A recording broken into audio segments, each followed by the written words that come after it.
Hello everyone. इस video में हम डिस्कस करेंगे डिस्ट्रिक्ट प्राइमरी एजुकेशन प्रोग्राम। इस प्रोग्राम को लॉन्च किया गया 1994 में, जिसका एम था goal of universalisation of primary education को अचीव करना by giving emphasise on district specific planning with decentralised management, empowerment and capacity building at all levels. जैसा कि इसके नाम से ही हमें पता लग रहा है कि हमने क्या करना है, डिस्ट्रिक्ट स्पेसिफिक प्लानिंग हमने करनी है, डिसेंट्रलाइज तरीके से हमने प्लानिंग करनी है, ताकि जो प्राइमरी एजुकेशन है उसको यूनिवर्सलाइज किया जा सके।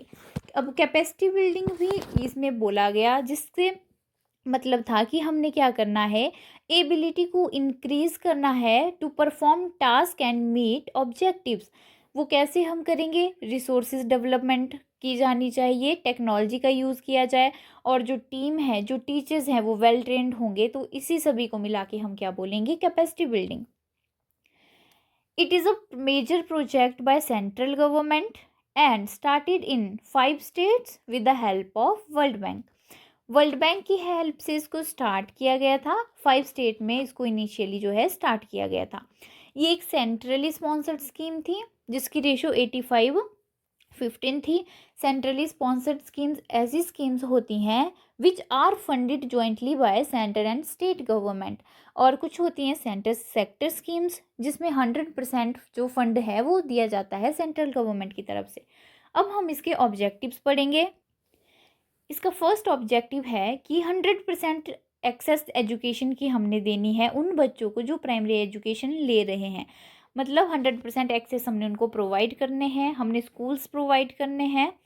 Next is 100% enrolment and retention. बच्चे एनरोल करें और बच्चे रिटेन करें, बच्चे स्टे करें और अपनी पूरी कंप्लीट करके प्राइमरी एजुकेशन को स्कूल से आएँ।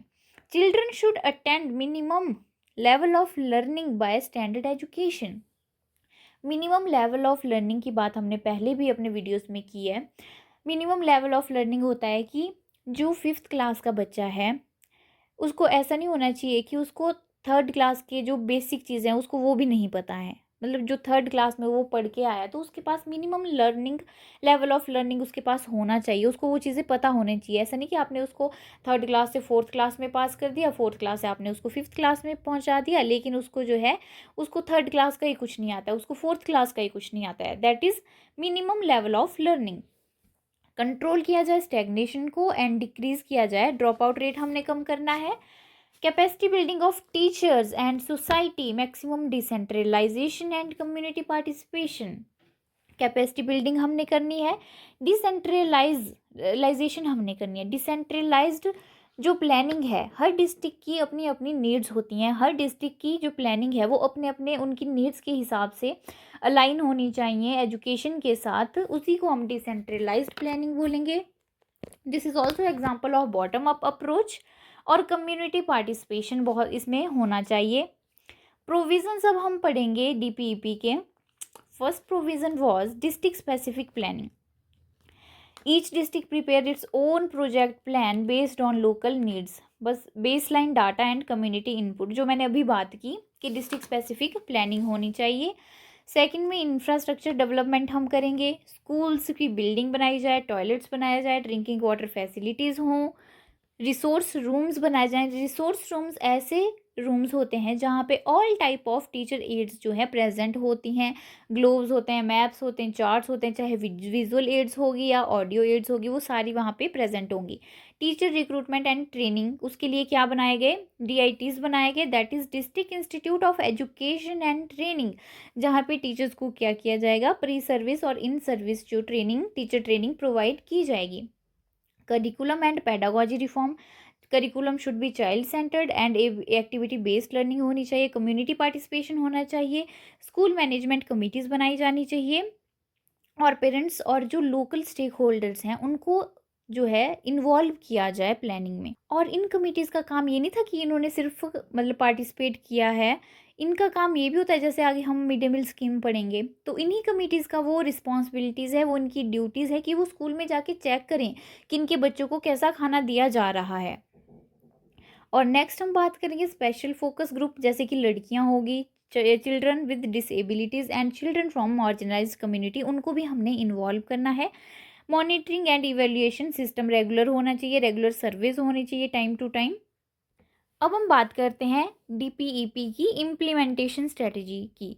तो इनिशियली जो है इसको स्टार्ट किया गया 42 डिस्ट्रिक्ट्स में, और देन इसको फर्दर एक्सपेंड किया गया 270 डिस्ट्रिक्ट्स अक्रॉस 18 स्टेट्स। इम्प्लीमेंटेशन जो स्ट्रेटजी है उसमें भी बात की गई डिसेंट्रलाइज्ड गवर्नेंस की। District project offices were established to oversee planning, implementation and monitoring. Capacity building की इसमें बात की गई, जिसमें बोला गया कि ट्रेनिंग प्रोग्राम्स चलाए जाने चाहिए एजुकेशन एडमिनिस्ट्रेटर के लिए और टीचर्स के लिए भी। पार्टनरशिप होनी चाहिए, कोलैबोरेशन होनी चाहिए एनजीओज़ के साथ और ऐसी इंटरनेशनल एजेंसीज़ के साथ जो हेल्प करें ताकि इनोवेशन भी हो सके और बच्चों को टेक्निकल एक्सपर्टाइज भी प्रोवाइड हो। जो बड़ी बड़ी इंटरनेशनल एजेंसीज होती हैं वो मोस्टली फ़ंड भी देती हैं इंडिया को, ताकि वो उसकी अब इंडिया जो है अपनी एजुकेशन में उनको लगा सके। यूज़ ऑफ डाटा के यूज़ किया जाए, जिसमें हाउस होल्ड सर्वेज आप ले सकते हैं, स्कूल मैपिंग की जाए, इन्फॉर्म्ड प्लानिंग होनी चाहिए टू है which will help to track the progress. इसमें था कि जो स्कूल बिल्डिंग्स बनाए जाएं उसके लिए पहले स्कूल मैपिंग होनी चाहिए, उस एरिया की जियोग्राफी को स्टडी किया जाना चाहिए, क्योंकि मोस्टली बहुत बार ऐसा भी होता है कि जो स्कूल होते हैं ऐसी जगह पे बनाए जाते हैं, ऐसी लोकेशन पे बनाए जाते हैं जहाँ पे बच्चा जा ही नहीं पाता है जियोग्राफिकल बैरियर्स की वजह से।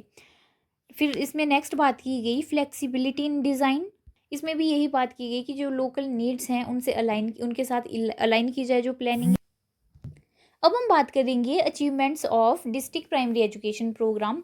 तो 1,60,000 न्यू स्कूल्स ओपन किए गए, 52,752 स्कूल बिल्डिंग्स बनाई गई, 64,000 टॉयलेट कंस्ट्रक्शन की गई और बहुत सारी वाटर फैसिलिटीज़ भी प्रोवाइड की गई। ग्रॉस एनरोलमेंट रेशो जो थी दैट वाज 39 वो भी इंक्रीज़ हुई। 48 to 49% गर्ल्स स्टूडेंट ने एनरोल किया प्राइमरी एजुकेशन में।